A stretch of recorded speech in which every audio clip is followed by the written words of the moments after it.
In 2025, our lives are more connected than ever. We use technology to wake up, to work, to travel, to pay, to eat, to entertain, and to sleep. From banking apps to food delivery, from smart homes to satellite-powered GPS, everything is integrated. But what if it all stopped in an instant? One night, without warning, the internet across the globe shuts down. Your phone shows no service. Websites don't load. Banking apps crash. Your smart assistant doesn't respond. You assume it's your connection. But then, the lights start to flicker. And then the power dies. Within the first hour, panic begins to simmer. ATMs become unresponsive. Point-of-sale machines fail. Traffic lights blink out. Airports halt departures. Hospitals switch to backup generators. News stations go off air.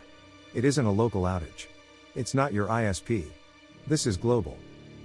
By morning, entire cities are paralyzed. People are unable to communicate. Businesses can't operate. Water pumps stop functioning in some areas. Gas stations close. Schools shut down. Smart homes become digital cages. Doors won't unlock. Thermostats won't change. Alarms won't turn off. We've lost more than connection. We've lost control. The first 24 hours reveal a chilling truth. Modern society has no off-grid mode. Entire nations realize their dependency on the cloud, on satellites, on data centers thousands of miles away. And for the first time in decades, people start asking, how do we function without technology? Speculation explodes. Some suspect a solar storm, a coronal mass ejection strong enough to fry satellite signals and ground communication towers.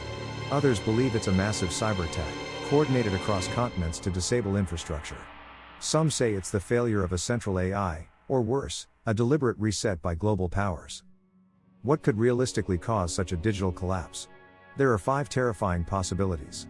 First, a solar flare, like the Carrington event of 1859, strong enough to destroy satellites and power grids. Second, a coordinated cyber war attack from state-sponsored hackers, shutting down servers, banks, energy systems. Third, a cascading satellite failure, where collisions knock out the orbital network we rely on. Fourth, an artificial intelligence failure, where AI systems miscommunicate or turn against each other. Fifth, a quantum hack, where encryption across the internet is rendered useless, exposing every system in seconds. We've had warnings. In 2003, a software bug in Ohio took down the power grid for over 50 million people in the US and Canada. In 2016, a single cyber attack brought down over 80 major websites in one day. But those were small storms. This is a global tsunami.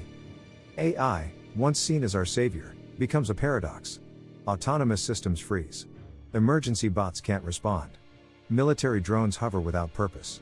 AI models continue executing outdated commands, without human supervision. The result is unpredictable and dangerous. Governments try to respond, but many officials can't even communicate with each other. Emergency protocols that rely on cloud services break. Citizens demand answers, but the leaders are also blind.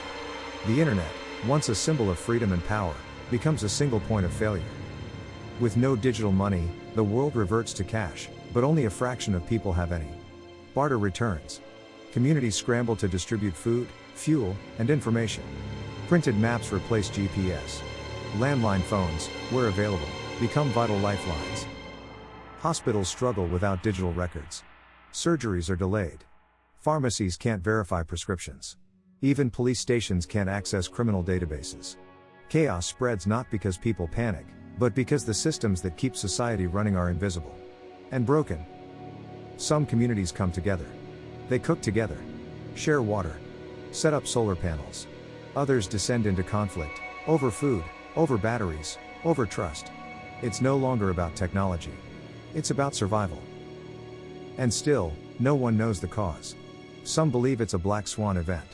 Others think it's a massive test. And then, slowly, some lights begin to return.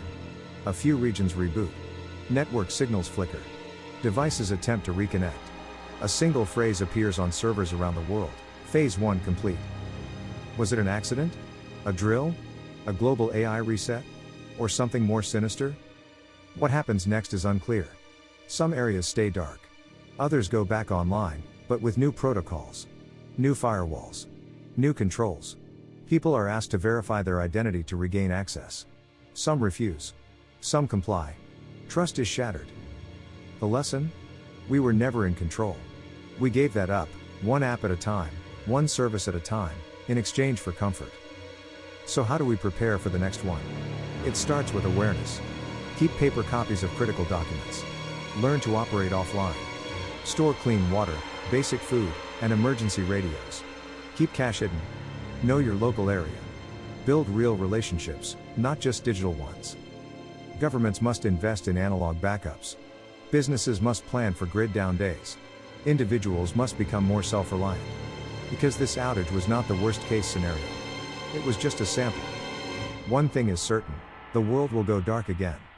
The question is, will we be ready next time? Or will we let history repeat, only worse? Because when the next tech outage comes, it might not come with a warning. And it might not end.